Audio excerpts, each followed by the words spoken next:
The prairie stretched for miles, flat and endless, a land where silence seemed to weigh heavier than the soil itself.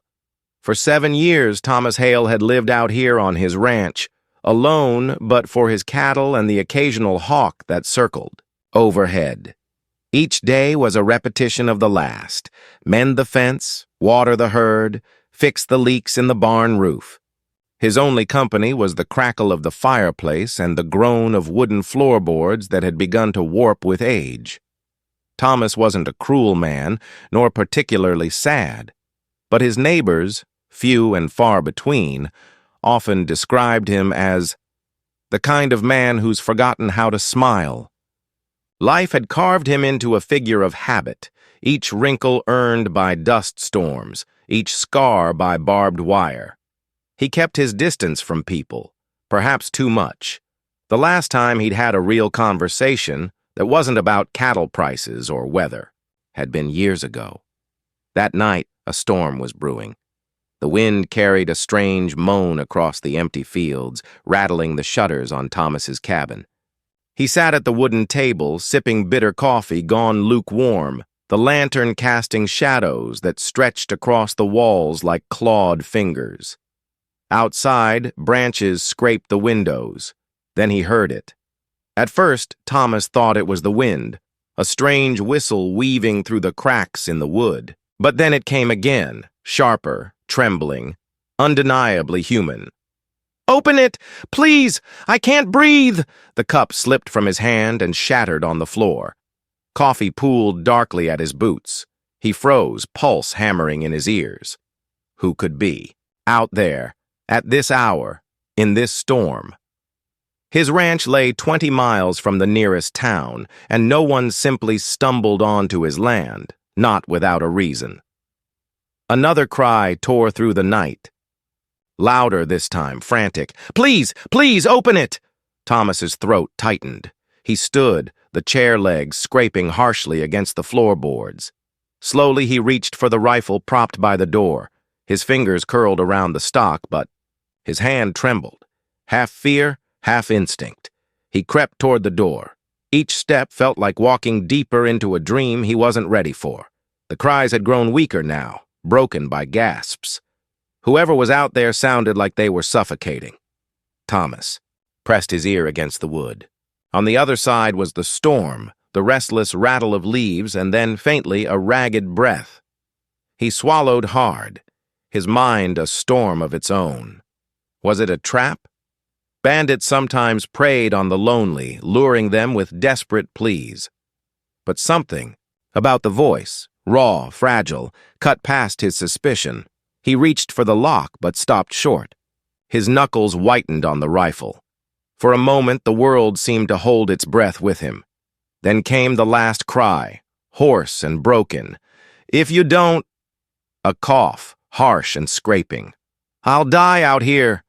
Thunder boomed overhead, shaking the cabin, and Thomas Hale, the man who had spent years shutting the world out, stood frozen before his door, uncertain if opening it would save a life or seal his fate. Thomas's hand hovered at the latch. His breath came in shallow pulls, the way it always did when the past threatened to catch him unawares. He told himself it was foolish. No one wandered this far by accident. And yet, the desperation in that voice clung to him, tugged at the ragged pieces of his heart he thought he'd buried years ago. With a sharp inhale, he slid the bolt back and pulled the door open. The storm shoved its way in first, a blast of cold air, needles of rain, and the roar of thunder. Then she stumbled through, collapsing onto the wooden floor as if she had been running for miles. Thomas barely caught her before she hit the ground. She was slight, soaked through, her hair plastered to her face in tangled strands. Mud caked. Her boots and her thin dress clung to her like a second skin. She gasped for air as though every breath was a battle. "Easy," Thomas muttered, kneeling beside her. His voice was rough from disuse, but steady. "You're safe. Just breathe." She coughed violently, doubling over before looking up at him with wide, haunted eyes. For a moment, Thomas felt something strike deep in his chest, fear, pity, or something older, something he'd forgotten how to name. "Thank you," she whispered, her voice raw. I thought I'd suffocate out there." Thomas pulled the door shut, bolted it again, and set his rifle against the wall.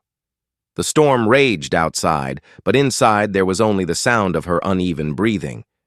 He helped her into the chair by the fire, then crouched to stir the flames higher. The light painted her face in flickering orange. She looked younger than he expected, maybe late 20s, though hardship had etched shadows beneath her eyes. "Water," she murmured. Her lips cracked. Thomas fetched a tin cup, filled it from the jug, and handed it to her. She drank greedily, water spilling down her chin before setting the cup down with trembling hands. For a while, neither spoke.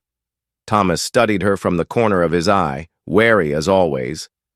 Strangers were trouble. He'd learned that lesson too, many times.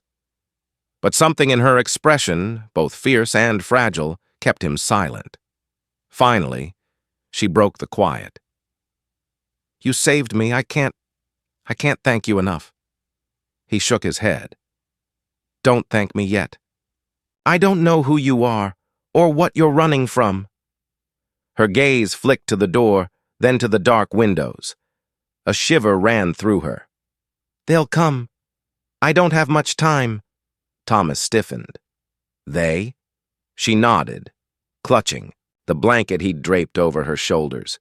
"Please, just let me rest. Just for tonight. I'll explain when."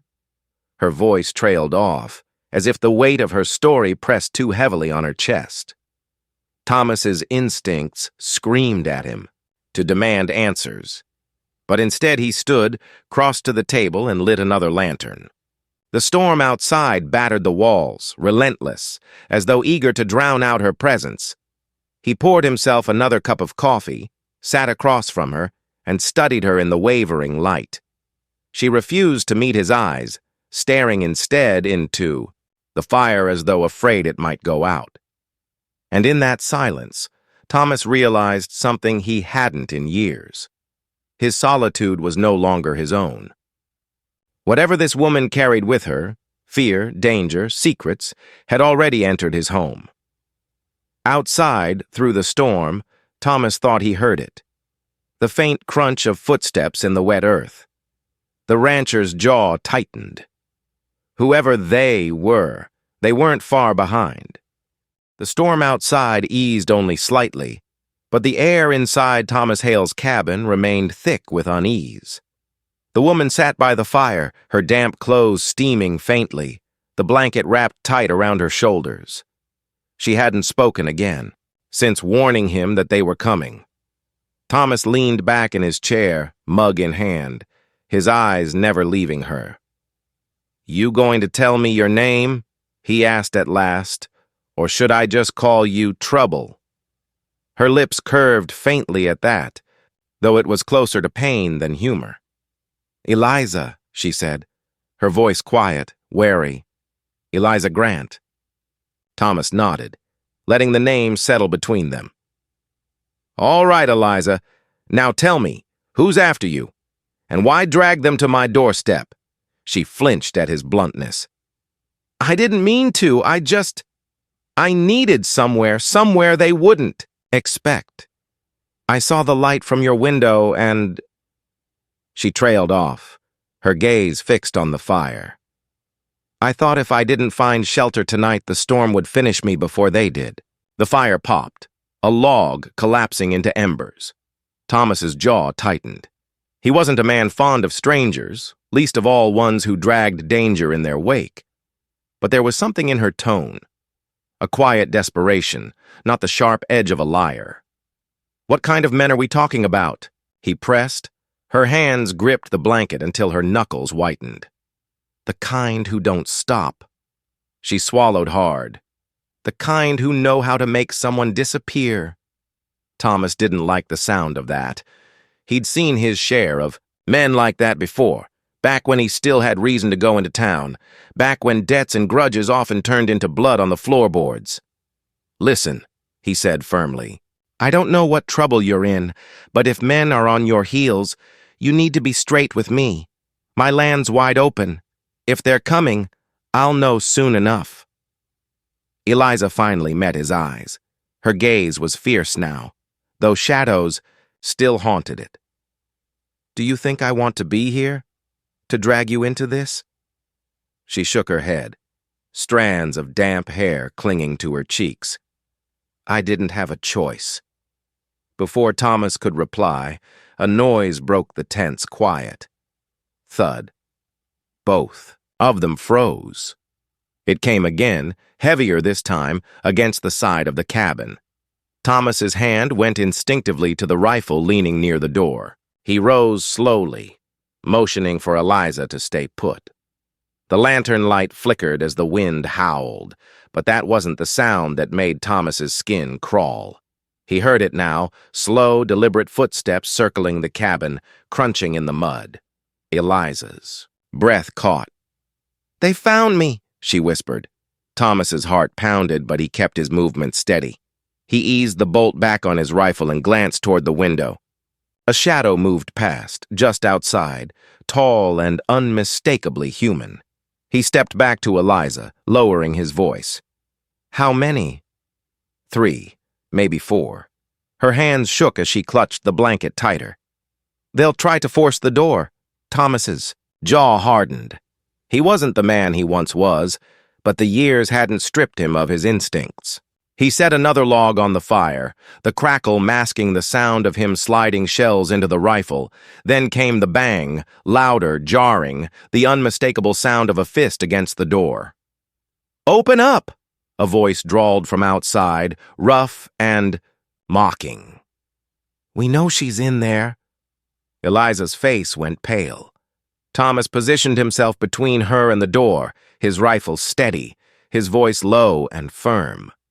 "You best be sure," he muttered to himself, "before you break a man's threshold." The banging came again, harder this time.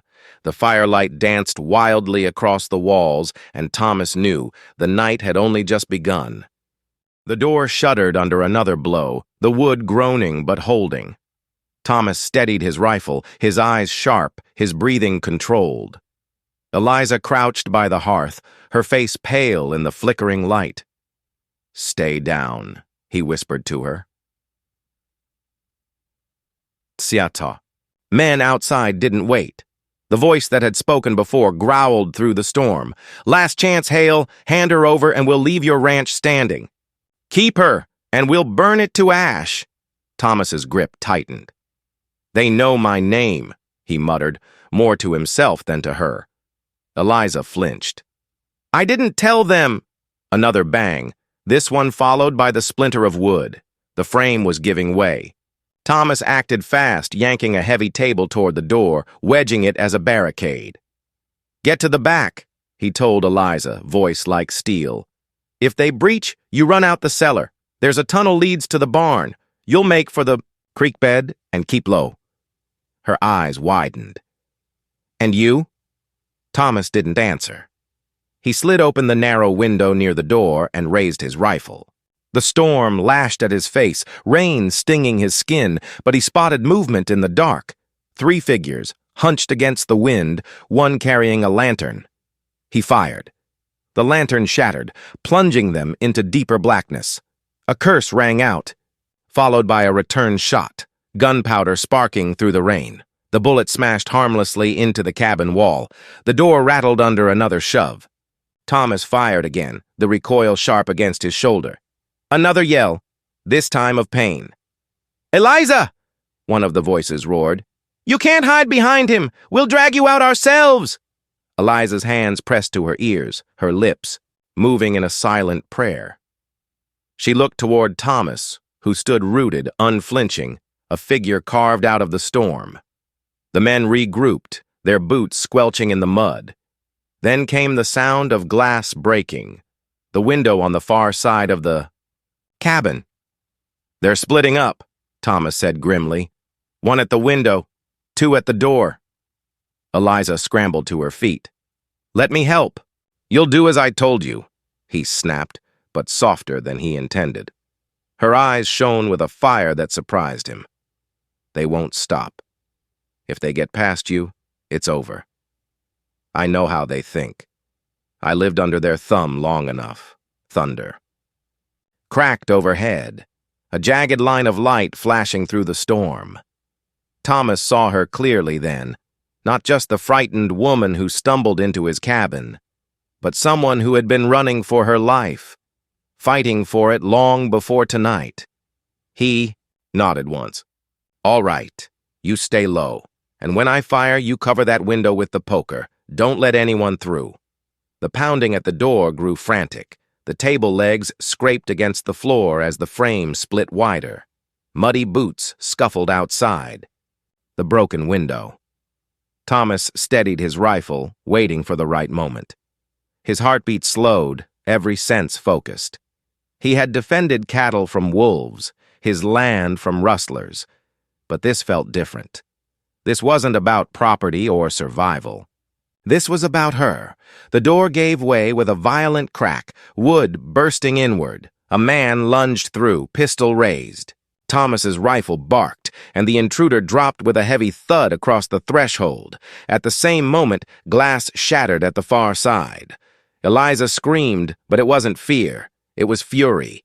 She swung the iron poker, striking the man clawing through the window. He cursed, retreating, blood on his forehead. Thomas swung the rifle toward the second man pushing through the doorway. The intruder's shot rang out, grazing Thomas's shoulder, burning like fire. But Thomas didn't falter. He pulled the trigger, and the man collapsed onto the floorboards. The last figure cursed outside, retreating into the storm. The sounds of boots pounded away into the night. For now, silence settled, broken only by Thomas's ragged breathing and Eliza's sobs by the fire. Thomas pressed a hand to his bleeding shoulder, leaning against the doorframe. Eliza rushed to him, clutching the edge of his shirt, her face stricken. "You're hurt."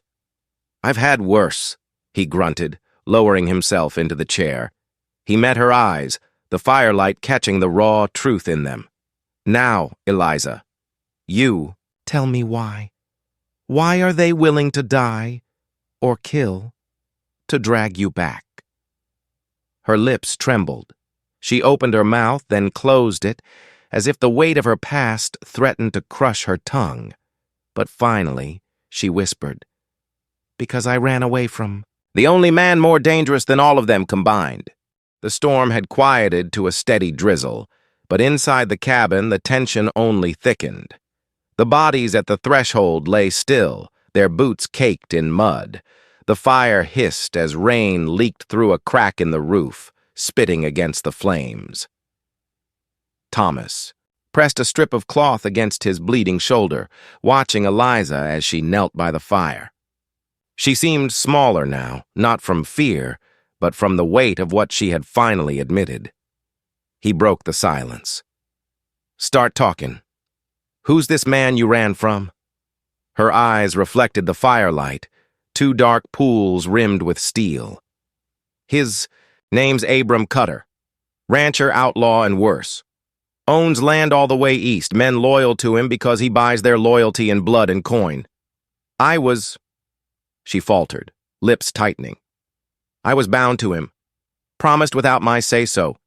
He called me his wife, though it was nothing but a cage."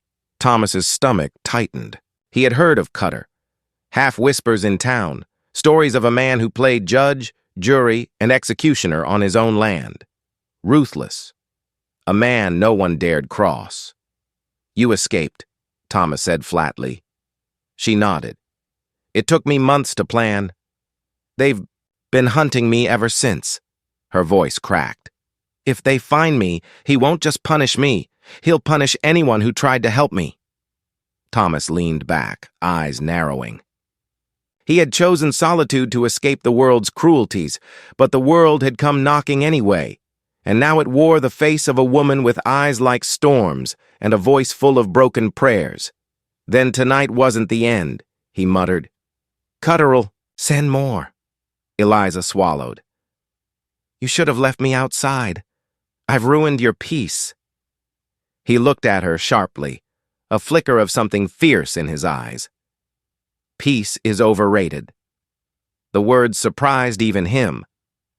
Before Eliza could respond, the sound of hooves echoed faintly through the damp night, dozens of them. The cabin walls seemed to tremble under their approach. Eliza's face went pale. "He's here." Thomas stood, wincing at the pull in his shoulder. He retrieved a second rifle from the rack above the hearth, pressing it into her hands. "You know how to use one?" She nodded, gripping it tight, though her hands shook. The pounding of hooves grew louder until a swarm of riders emerged from the mist, lanterns glowing like fireflies in the dark. At their head sat Abram Cutter, broad-shouldered, thick-bearded, his eyes sharp as blades even at a distance. He dismounted slowly, the ground sucking at his boots. His voice carried like thunder.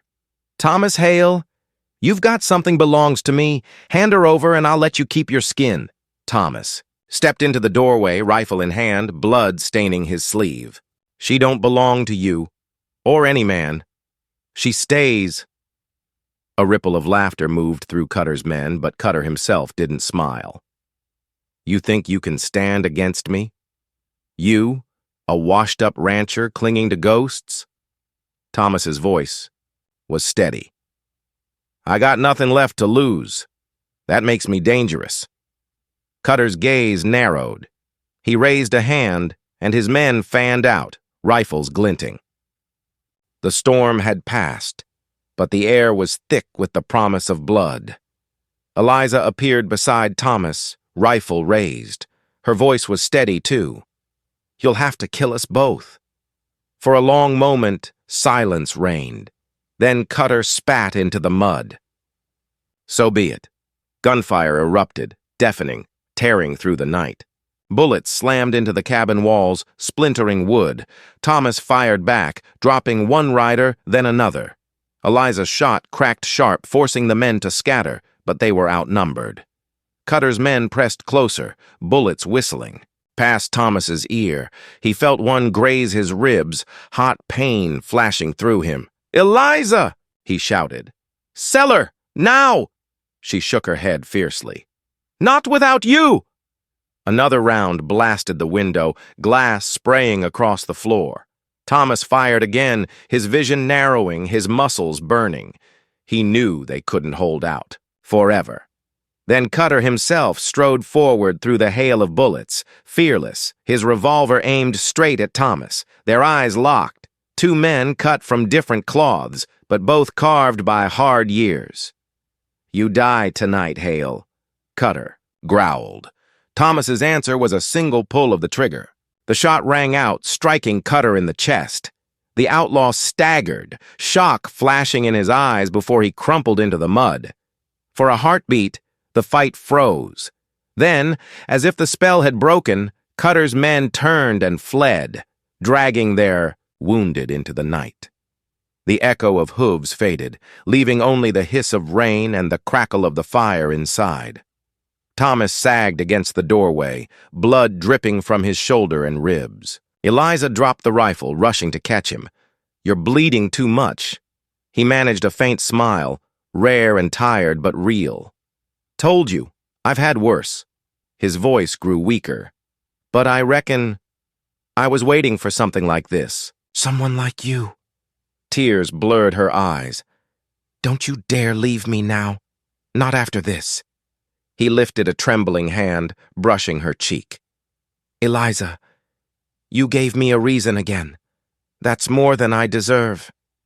His hand slipped, falling, limp. His eyes closed as the last of his strength drained away. Eliza clutched him, sobbing into the storm-scented air. The cabin that had once been silent, empty, was now filled with grief, and something more. Because though Thomas Hale's fate was sealed that night, so too was hers, and she swore through her tears that his sacrifice would not be in vain. Outside, the storm finally broke. Dawn crept across the horizon, washing the prairie in pale light.